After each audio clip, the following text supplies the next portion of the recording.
too much they can muck up on, especially against a Sona Taric that Rogue has locked in. We are seeing Zoe being the mid lane pick for Vitality, one of Jizuke's best champions.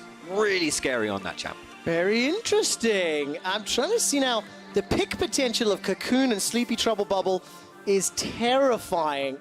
Obviously, you've got a lot of poke and some range to play with. What is the answer from Vitality? They now need to lock in their solo laners and open themselves up to a counter pick for Cabochard, as he will have final pick. Lawson, Syndra, mid lane. It's really good into Zoe as well, because Zoe can hop forward and you can actually throw down your ulti and it follows her back into that portal as well. So a lot of mid laners are very confident playing the Syndra into the Zoe. Also, just as an all-round champion, it's pretty solid as well. Jarvan will be this last pick here for Rogue, whether that will be top lane or in the jungle. Most likely top lane for Prophet, as Vitality now hovering at the Hecarim as well. It might be Cabochard's counter pick here.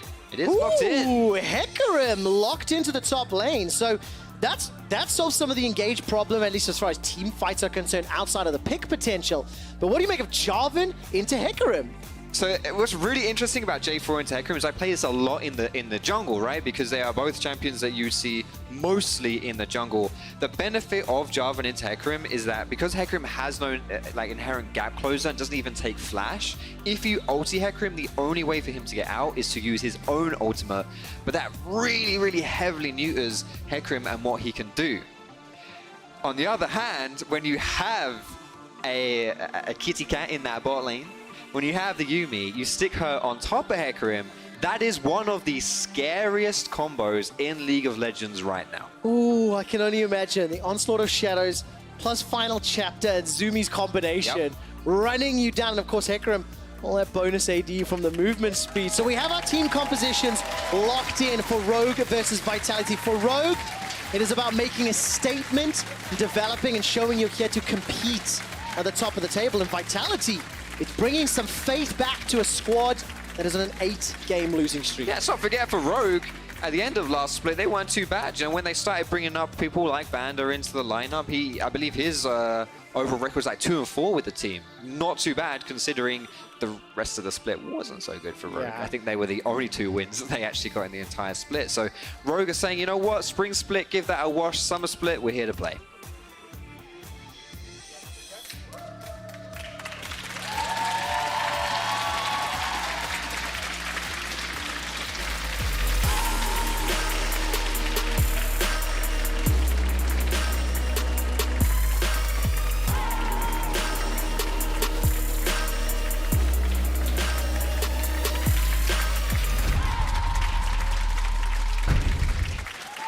And we're back for Rogue taking on Vitality.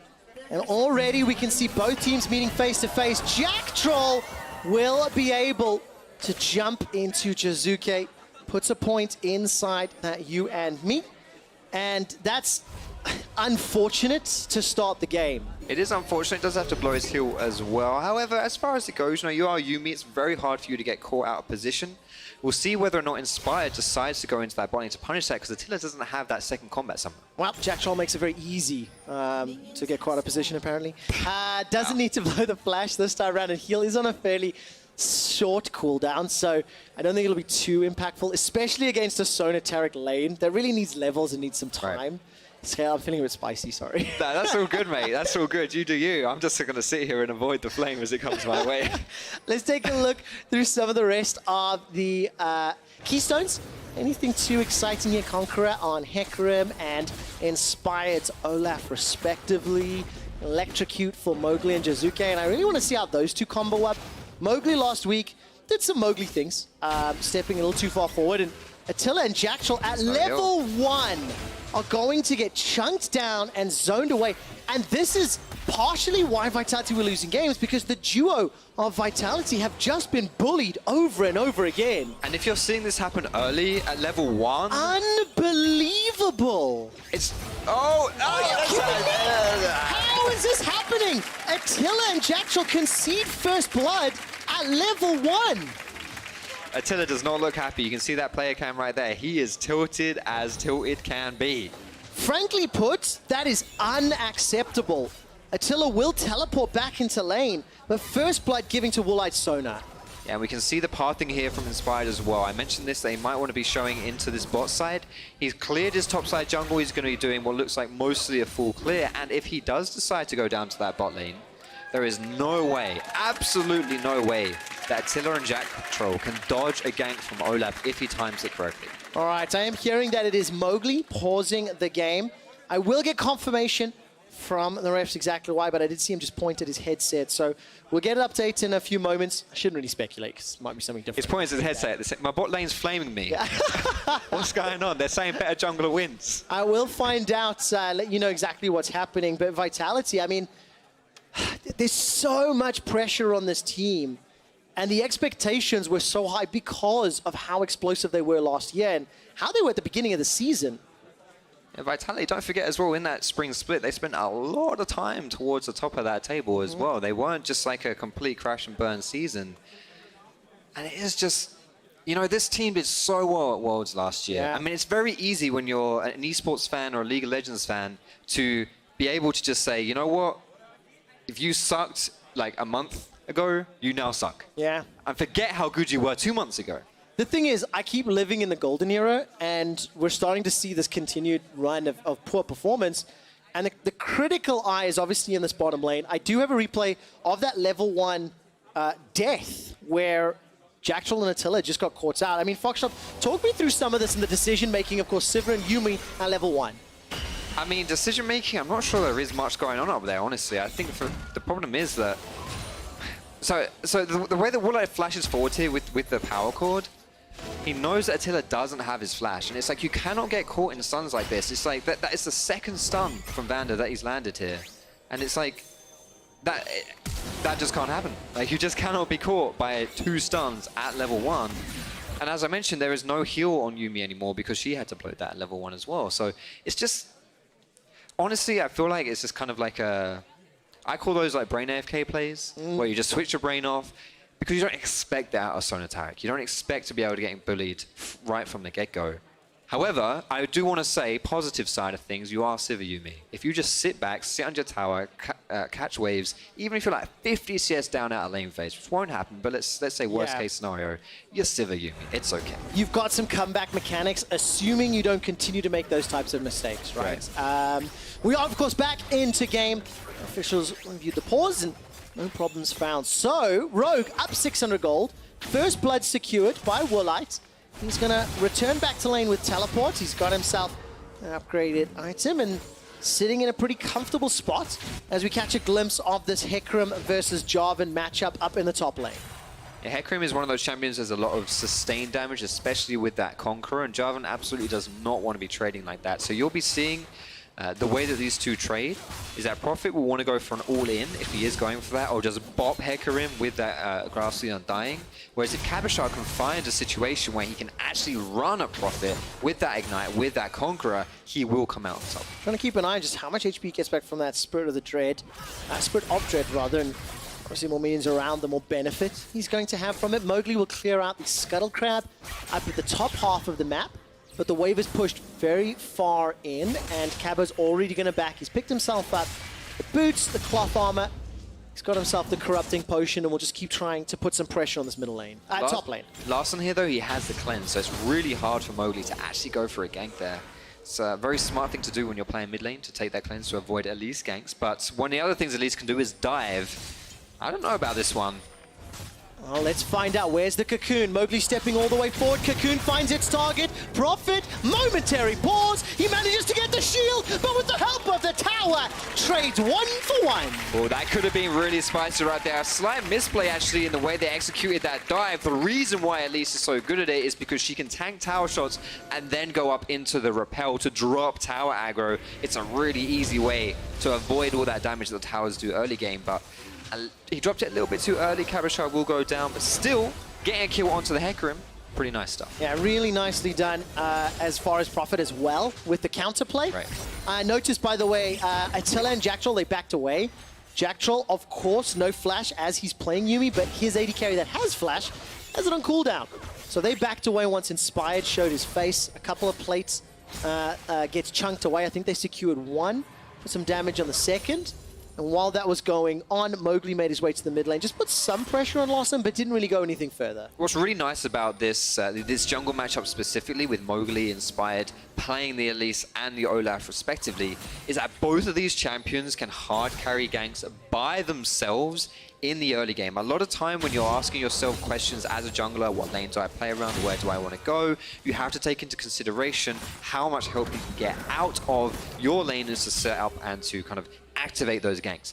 But Elise and Olaf don't really have to worry too much about that, just so good at running people down. And so if you do want to gank a Sivir lane, which otherwise would be kind of hard, Mowgli can do that if he decides to. All right, so this was the 2v1 in the top lane. So Mowgli takes the initial tower aggro right here, which is what he wants to do. You know what? I'm chatting total rubbish because he doesn't even take tower aggro. I thought that's what happened, but it's not. Yeah, Caboshot, I think, started the devastating charge, or at least the rampage, and got tagged. He will get run down as Inspired and Prophet easily pick up the kill. But I think Cabo assumed the Cocoon would start aggro, and it didn't. Yeah, so, and in this play right here as well, we're seeing this Jarvan into Hecarim matchup where if you lay down the Cataclysm onto Hecarim, there's no way for him to get out unless he has his ulti. What Caboshot did there is kind of a cheeky technique where you can use your Rampage or your E or Devastating Charge, one of those two. It doesn't matter. And you can tag the Jarvan out of the Cataclysm, but the thing is, if you do that, that's literally your only escape, and you just die anyway. So he's dead. He's done so again. He is indeed, and that means that Rogue are going to be putting themselves in a 1,500 gold advantage, which, by the way, is very impressive because Vitality last week actually had some of the most impressive early game stats. At 15 minutes, they were up 1,200 gold. They had, the second highest towers at 15. And it was a few minutes after that they made some decisions that cost them the game.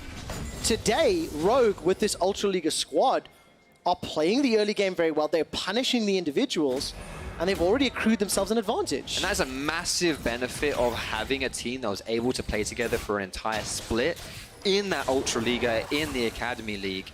Because these players, Woolite, Vander, Larson, Inspired, they were all playing together. They have a lot of experience. They know how they like to play the game. And so it means that when you're looking for these plays in the early game, when you're looking maybe for like synergy and stuff, you know how your team likes to play, you know what your teammates are looking to do, and so it means you can have games like this. Mowgli here is going to trap Prophet.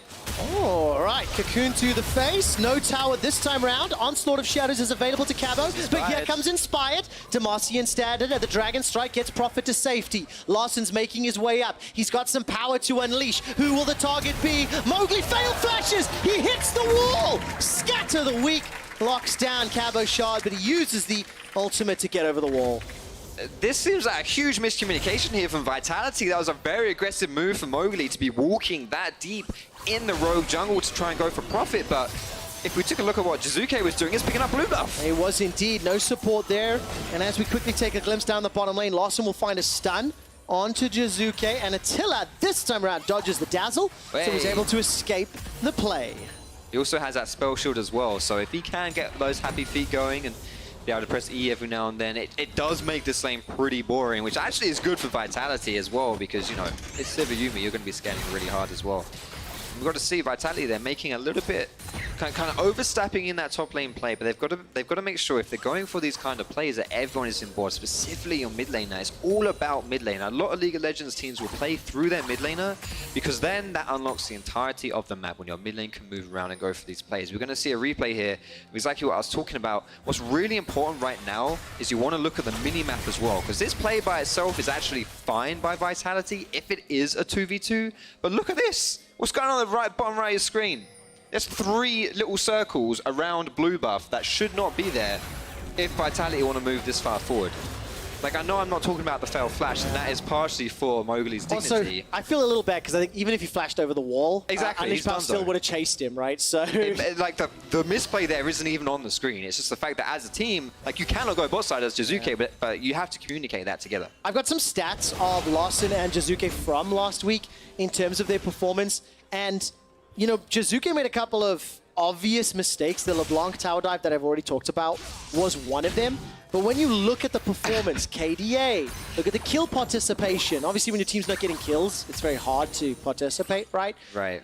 Damage per minute as well, second Actually, second highest for Jizuke. I need to double check that one. Regardless, Jizuke made some big problems, and for Larson, one of the rookies that there's a lot of expectation on his shoulders, he showed up in his first week. Yeah, much more consistent as well, which is definitely something that if you are looking to kind of take down teams in the LEC, which obviously is the premier league of League of Legends in the world, as we all know, then you've got to have a consistent play in that mid lane. You cannot have, or it becomes very hard to play if that mid laner is kind of shaky, as we saw Jizuke last week. Well, this time around, Jizuke is able to escape the stun from Scout of the Week, land a Paddle Star and the Sleepy Trouble Bubble, so he survives the 2v1. And round 3, let's see what can happen this time. Teleport coming down from Attila. And Jack And Prophet will be able to jump down. Prophet throws out the Cataclysm. Repel up, repel down. Prophet in a 4v1 is still surviving. He goes golden, buys enough time. Vitality, how can you mess this up? It's a 4 versus 1. Prophet's not done. The golden ages as Woolite arrives. Rogue, that was amazing! It's not done yet! The flash over the wall, into the crescendo! The final chapter's coming out, and finally, Warlock's running for his life. Jizuke gets something back, but it feels like it doesn't matter. 1 kill out the back of that, but that was pure cash money from Prophet right there. What an outplay. This game, it feels like they're just bashing their head against a brick wall, and it didn't work the first time. It's not working the second time, but huge credit over to that Jarvan. He's playing these dives really well. Hashtag not my Vitality. What was that dive? That just seems so out of sorts, you know? Yes. It's not on the same page. And again, this Elise, you can't use Repel aggressively. You're meant to take tower aggro and then drop it with Repel. And I have to turn the perspective to Prophet. I really hope we have ProView running on his screen, because surviving the 1v4, using every single ability, I mean, this Alienware replay is brought to you. We're going to follow the TP, but put yourself in Prophet's shoes. It's now a 4v1 right here. So he dunks down the Cataclysm, flashes out, and he's buying time. He knows that all he has to do is buy time, because look at this TP that comes through from the Sonataric as well. This comes through, and like instantly with that protection, I'm actually not 100% sure. Wait, I'm not 100% sure what that interaction was. But he instantly got the Taric ulti there, or am I blind? It may have been started to channel while teleport was happening. Right. So preparing Cosmic Radiance from bottom lane, we have to look at it. That's nutty if that's the case. The timing, I mean, Rogue are just sitting there going cha-ching, cha-bling with Prophet, because that was fantastic. 3-1-2, Black Cleaver completed, 300 gold bounty. What a confident play. Oh, by the way, Polish Ultraliga is starting on Tuesday. That's where Rogue's regional team is playing, where a lot of these players have made their name. Right now, when you look at the league, players like Finn, Selfie, Hiku, they're all playing over there. And it was that league that generated this Rogue squad that has a 3,000 gold lead. And they're putting pressure up in the top lane. I just took a look at that play, that dive in the top lane. Literally, Woolite channels TP and Vander ults himself next to Woolite, and it carries the ulti over to Prophet. That is one of the most underrated outplays I think we'll see, because he's not even he's on the other side of the map. But Vander, mate. It's only underrated if you don't highlight it. Right now, it's highly rated. Yes, I'm doing my job. Approved by Foxtrot. The superior analyst. There we go, Spring Split champion. And this will allow Rogue to pick up the Rift Herald in the top lane. They have vision control. They will pick up the first tower as well, just ahead of Mowgli and Cabo Shard in the bottom lane. And remember Vitality's gold lead average from week 1? It's going to be in the negatives after this game. Yeah, 4K deficit at 13 minutes is slightly suboptimal. Yeah, slightly suboptimal I think indeed. I can say that and not be too out there. I think that's a fair comment to say. I completely agree. Jackshall will be working with Attila now to this top lane to try and defend this minion wave. But for Vitality, it's not damage control. So Foxtrot, let's look a little into the future. Okay. How do Vitality now start to hold back or try to stop Rogue using their team composition? Well, Vitality's wave flow is pretty decent, right? You have the Sivir, you have the Zoe as well, so you always have the option there to kind of just not let Rogue consistently siege your towers. And the thing when you have this like Sonataric as well is that you're not the greatest at taking away things like objectives, right? Specifically the neutral objectives are something you rely on strong, consistent single target damage. It's not really what a Sonataric brings to the team comp. So to that degree, Vitality probably won't be caught sleeping on like a Baron play and should be able to hold minion waves down. And then you just reach the right power spikes. It's kind of like 1 or 2 items for Jizuke, 2 or 3 for Attila as well. And if you can make the picks happen, if you can get the catch with the Yuumi Hecarim, with the Sleepy Bubble Trap, with the Cocoons, whatever, that's how you start clawing your way back into the game. All right, so time will tell if those skill shots can land and if those picks can happen. And I think crucially, Vision's going to be so important to allow those picks to even happen. So Cabochard's got himself the Onslaught available. Would maybe have just been kicked back if he'd initiated. Scatter the Weak from Larson was well timed. He's, by the way, 158 CS. Luden's Echo completed. He's farmed himself a little bit of advantage. Obviously got that kill as well. And there's a lot of damage. But the flag and drag, Prophet will get taken out by the Sleepy Trouble Bubble. And Vision, that's what we talked about. Picks, that's what Vitality needs. Third time's a charm there for taking down Prophet and actually not have something go back in your face as well. 2 towers to 1 here for Rogue. That's the second tower going down in that bot side. I believe it was like 3 plates were taken as well, yeah. So it's a pretty profitable bot lane tower there. That no pun intended. No, not at all, because of course he died. He did die.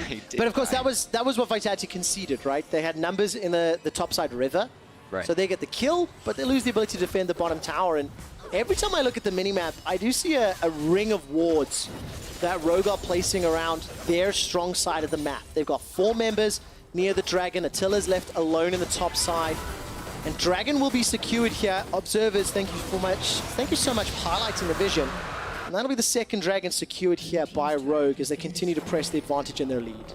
16 minutes into this game right here. I mentioned that when you're ahead, you kind of want to look for sieging objectives, and when you can't do that anymore, you want to go for the Baron plays, or not even necessarily taking down the Baron, just denying vision around Baron to force the enemy team to come into you so that you can then attack them, force a team fight, and you're stronger, bam, sorted, bish, bash, bosh. That's going to be what's going to be happening in this game because, as I mentioned before, Rogue aren't very good at actually taking away the Baron specifically. Right. And that's why Vitality have set up a lot of vision around this top side as well, because as this game goes on, it's really important that this is the area they have the eyes on, so they know nothing funny is going down. Fortunately, still 3 minutes till Baron. Yeah. It feels like so much has happened. We're not there quite yet, but look at Jizuke. He's got himself a needlessly large rod and that Luden's Echo, quietly farming himself up 170 CS. He's got 2 of his team's 3 kills. Kind of feel like he's just like snuck them in there. You know, that Sleepy Trouble Bubble a moment or two ago. So if Jizuke can land some good poke. Oh, that was a very good stun. Insta cleanse though, coming up from Jizuke. I think he'd stolen that one from Larson as the Sleepy Trouble was used. So Spell Thief working in his favor. Rogue now putting pressure on the tower. And as I mentioned, if Jizuke has found his groove, he can set up some very long range picks thanks to that Sleepy Trouble Bubble. And Vitality caught sleeping a little bit here. That is going to be the 3rd tower going down to Rogue as well, while Tilla's doing his own work in that bot side. He won't be able to get too much here, though, as Rogue is responding. But just as you were saying, Jizuke having a bit of a quiet game right here, and this is really important because we do look back to the previous weeks, and he wasn't really that solid. His LeBlanc play was... I mean, you used the word questionable. I would agree, specifically with the amount of question mark pings that must have been thrown on his head, at least if it was my mid lane, that's what would have been happening. Hashtag not toxic, by the way. And the thing is, right now, if you're in a 2-0 situation, that responsibility is on your shoulders. And what a story for this guy when he's got to turn it around from one game to the other if Vitality really want to prove that they are a playoff team in some. What I really like is that if any members of Rogue are caught out of position, they need to be very quick. Both teams can outplay. There's a lot of heals and survives. The tower's being pressured here. Cocoon from Mowgli will slow down, but the heals and the shields from Sona and from Taric can do a lot to keep a stunned or Cocoon target up. But similarly, if Vitality can find themselves the CC followed up with the Elise or Hecarim, they can also find the insta-give before. So those windows of opportunity are so slim and it comes down purely to execution. For example, that's a stunner to Jizuke. Flash forward for Crescendo for Woolite. That's just a zoning ultimate for now. It will unlock the 4th tower of the game. And while Rogue are brute forcing mid, Cabo and Attila quietly farming up the side lanes. If I want to travel to the United States, it would take me around 8 hours East Coast, 11 hours West Coast. Or we could just draft Sona Taric, watch an ARAM, and suddenly we are teleported magically to the world of America. This happens all the time in NA. Teams just randomly grouping up mid, tacking it down. when you've got a Sona Tarek comp, that's just the way you play the game, Trevor. It is, but that's where the power goes. You say it so negatively, but isn't that what you're meant to do with those champions? Yeah, you are. I was just taking the jab at NA, to be honest with you. I know you were. I was trying to bail you out a little. You know, Nah, mate, I dedicated to that one. Soften the tone. I just dove straight in that kind of like, in the donut of hate right there. I dove head first in and I just swam around the gooey center. It is coming up, of course, to Rift Rivals very soon. And by the way, Jizuke, 8,300 gold. He's just ahead of Larson. Got himself 2 needlessly large rods, so continuing to scale up onto power. And that is where I feel the pressure comes from Vitality. We've spoken a lot from their perspective because they're the team that's losing, they're the team that's to make things happen. What about Rogue? They're still 4,000 gold up. They've got 4 towers to 2, 2 dragons to 0, 6 kills to 3. I mean, you talked on how difficult Baron can be. So how else does Rogue look to press their advantage? The problem is you can't really go for the objectives anymore because mid tower is a lot easier to defend. It's the shortest lane, so therefore it's hard for you to like consistently get the waves in there.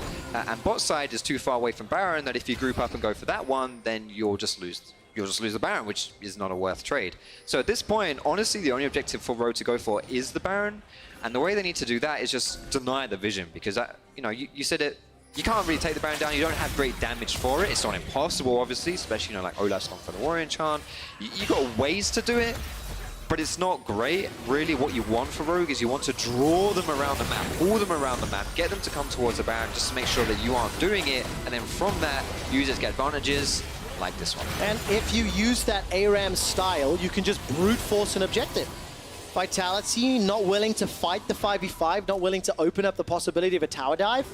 I mean, Cataclysm, Ragnarok, Crescendo, Cosmic Red, there's a lot of tools that are very good in tower dive. So you can argue if it's good call or bad call, but I'm still very much impressed with this predominantly Polish squad from Rogue.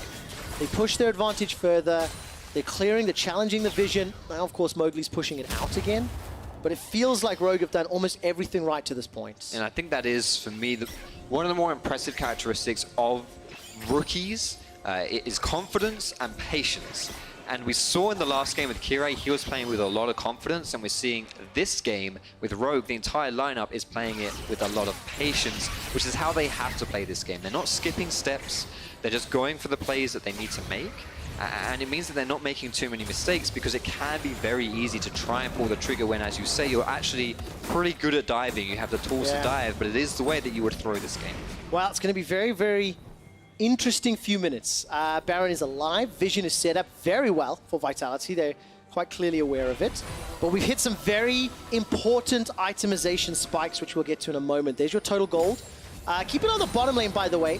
15,000 for Woolite and Vanda versus 11,000 for Jacktroll and Attila. That early game impact combined with the fact it's Sona, Tarek, and their itemization is a very, very large part of where the advantage for Rogue is. Attila on this Sivir, it was one of the reasons why whenever I got autofill bot lane, I just picked Sivir because you endlessly wave clear, you press R, and you're useful.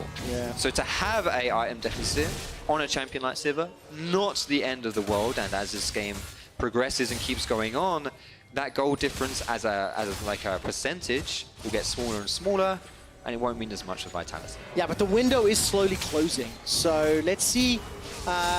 For Rogue, I mean, you know, for Rogue, they need to take, or they have the opportunity to take advantage of that lead. Cabo and Jacktroll unable to make anything happen onto Prophet. And we're into the Vision battle game. Rogue, they started off Baron. Yes, they have. That's a 4-man stack. Prophet has got his teleport available, and Vitality, they're going to look to challenge. They should challenge this one. I don't know if Rogue want to do this. If you've got a TP coming in from Cabashot, he's recalled, he's going for the home guards before he TP's in. Gonna decide against it though. All right, so I was mentioning the items just before we looked at some of those graphics. Death Cap was picked up for Jizuke. Banshee's Veil for Larson. And we're still waiting for Woolite to upgrade to that Lichbane. 24 minutes, trade of teleports. Correction, it was only Prophet's teleport. Cabo holds on to his. So that's actually a failed attempt here from Rogue. I was talking about how Rogue weren't skipping steps. Right there, they just fumbled a little bit on the execution of this Baron play. There was still a lot of vision around that Baron pit that they hadn't swept. They put a pink ward down in the pit, but there are these two standard wards outside the pit. that meant that Vitality had proper vision on everything that was going down, and so very easy for them to kind of counter that play. Rogue need to make sure if they do go for that Baron, next time they actually sweep it properly. Oh man, so now let's see what happens. 1-3-1 set up by Rogue. It's Syndra top, and Prophet was down the bottom lane, but he's got no teleport to him. So once Cabo Shot matches with that Triforce, and Deadman's played, he's going to be able to push him out and obviously can TP to any of the big objective fights. That's why Prophet left early and has backed away. So 25 minutes, 5,000 gold lead, Ocean Wind and Fire Drake for Rogue.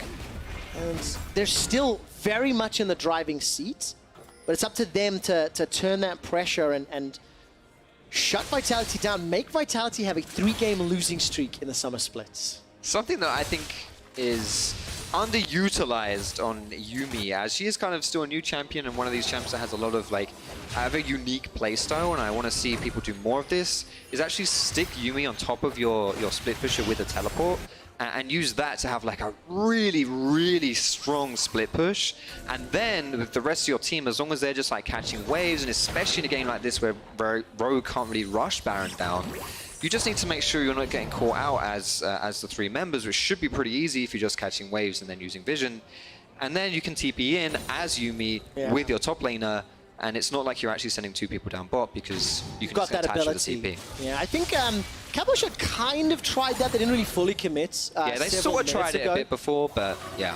Didn't really work out. And I'm actually going to be very interested to see what Rogue can do with, Lichbane Sona plus Jarvan, with Black Cleaver, Warrior Enchant, Olaf. They do have a lot of damage, so it's definitely not going to be the quickest Baron. I don't think it's going to be the slowest, but it just allows Vitality with the teleport on both Attila and on Kamashard some options to respond. I mean, Cabo, he's pulling 20 CS ahead. Obviously, Attila's got a significant amount of CS, but it's effective gold. He's still working towards that second upgrade. Only sitting on an Essence Reaver for now, and 2,000 gold in the bank. So Attila getting very, very close to completing his next big ticket item.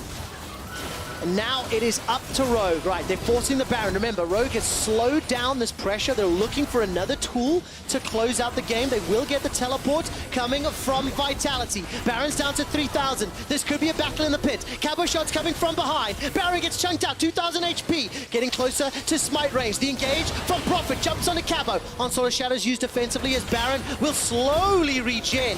He gets back up to half. Despite not securing the objective, Vitality have crucially stopped Rogue and bought time. This is what they need to do if they want to win the game.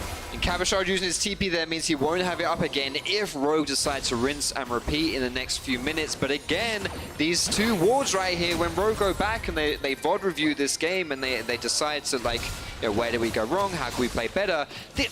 Sweep these wards, people, please, get rid of them. Not going to be able to do it just yet. They're starting off Baron. This is how Rogue, this is the tool they want to win the game. Sleepy Trouble Bubble will lock down Inspired. If he needs to Ragnarok, he can.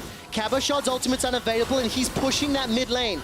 A slow burn on Baron means Rogue are unable to play the pressure game and actually somewhat turned against them. I think Vitality's defensive play has been very good, and importantly, Attila did get the Infinity Edge, so he is scaling up. All of that good work from Rogue early is now slowly being undone. Yeah, Vitality are very good at stalling this game out with the wave clear from Sivir, with the wave clear as well from the Zoe, and the fact that Cabasarad is still so strong in a split push in the side lane means that you're really lacking those kind of weak links to crack open Vitality here. Rogue, they're sort of doing the right thing. I'm just... I don't want to say it again, but the ward situation here is irritating me. It's getting under my skin. I'm looking at the sweepers to see how many of them there are. One available for Inspired. Now Prophet's actually going to look for an engage here. Mowgli's got Flash available to him.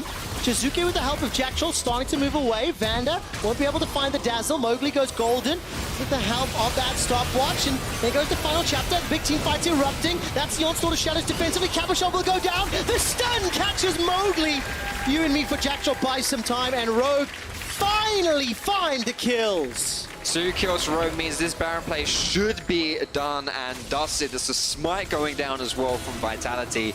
All this time, Rogue was setting up around Baron, and there's a lot of benefits of doing that. Oh, Jack Troll's done so. He's out of here as well. Look, it's a kitty cat, and it goes boom. Larson insta-gives him, wow, 2 spells rather. Sleeping Trouble Bubble here from Jizuke. I don't know if the Paddle Star will reach quite that far, especially with that portal jump. And the Paddle Star does have a lot of burst, so there is a tiny, tiny chance of hope here for Jizuke to steal. Woolite and Spide will do what they can to body block. And it will be finally a Baron secured for Rogue. Vitality will get themselves an Infernal Drake. We've got some golf claps here from the audience in Berlin as Rogue. It took them a long time. You can see some of the inexperience around playing that pressure game and the vision game, but eventually it does work out. The idea was good, the execution, mediocre. The execution was slow, we'll put it that way, but eventually, you know, all's well that ends well, right? So in the end, Mowgli gets caught a little bit with his pants down because they were, as I said, had been for the past kind of 15 minutes of this game, trying to keep vision around Baron, make sure that Rogue won't be able to take it down.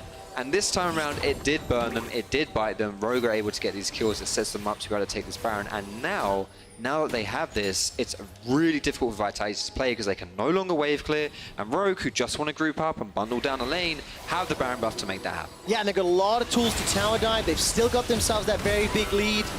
And it was Vitality that was looking for more picks to try and stall skip, to try and claw their way back in.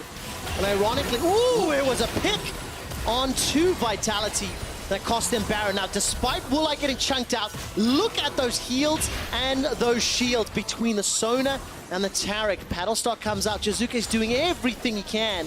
He's got himself a stolen cleanse, so that could be pivotal if a dive were to come down. And Rogue, they're setting it up. Sleepy Trouble Bubble will find out Prophet, nothing further. Jack Troll jumps into Jizuke. Prophet threatens the Cataclysm, but the base is open. There's nothing you can do at this point if you're Vitality. You have to look for an engage, but you can't do that because Rogue's team comp is so good in these team fights. You're just going to be facing a Taric ulti. It's going to be ugly. Vitality, they have to step away, concede the inhibitor. Rogue, they're not done yet. 2-0-1 for Larson Syndra. His scatter the weeks have been very impactful. I think Prophet has had a fantastic performance. He outplayed a number of dives.